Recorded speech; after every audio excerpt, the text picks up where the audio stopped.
Hi. I feel this is a really healthy conversation to have and a really healthy self-inquiry on how sex keeps us small as a culture and also as an individual. When we think about sex in our everyday life, we think about sex as a performance. Like, are we good at sex? Are we good lovers? Are we sexy? Is our image sexy? And therefore, are we desirable? Are we attractive? So sex has very much become an image and a performance, which will affect our self-worth. It will affect our self-reassurance, our self-assurance, and it will affect how we feel about ourselves and therefore how we relate in the world and with others. Sex is also used as a way of manipulating others or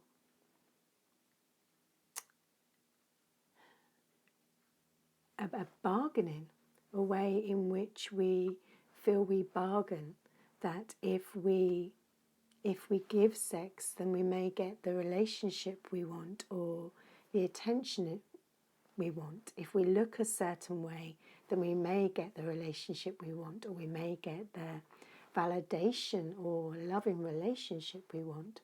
So sex is also used as manipulation in a way to receive validation and worth or the relationship we want or we feel we need.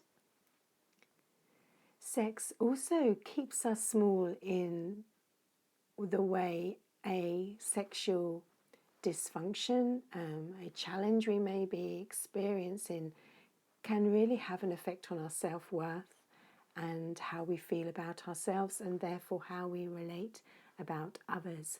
It's almost like sex is our currency.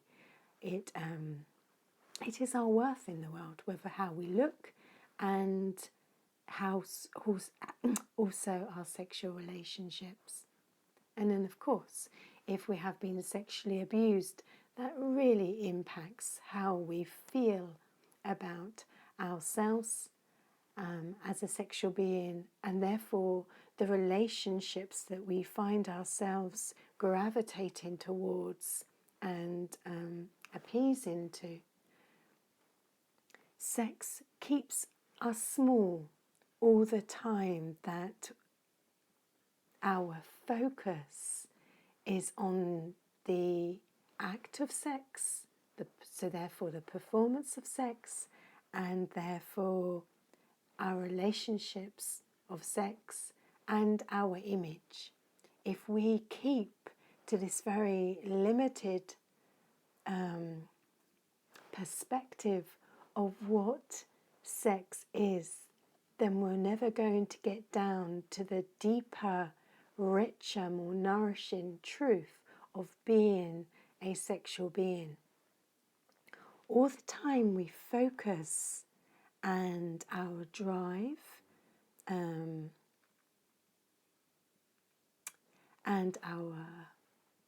our way to make ourselves better is on the act of sex, that is going to keep us very small, because every time we see or feel that something is wrong with our performance of sex, our relationships with sex, how we feel sexually, then it's limiting.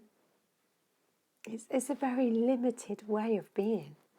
Whereas if we can tap into who we are as a sexual being, beyond the act, beyond the performance, beyond the image, then we enter this huge source, this huge well of something that is very alive, very nourishing, and very limitless.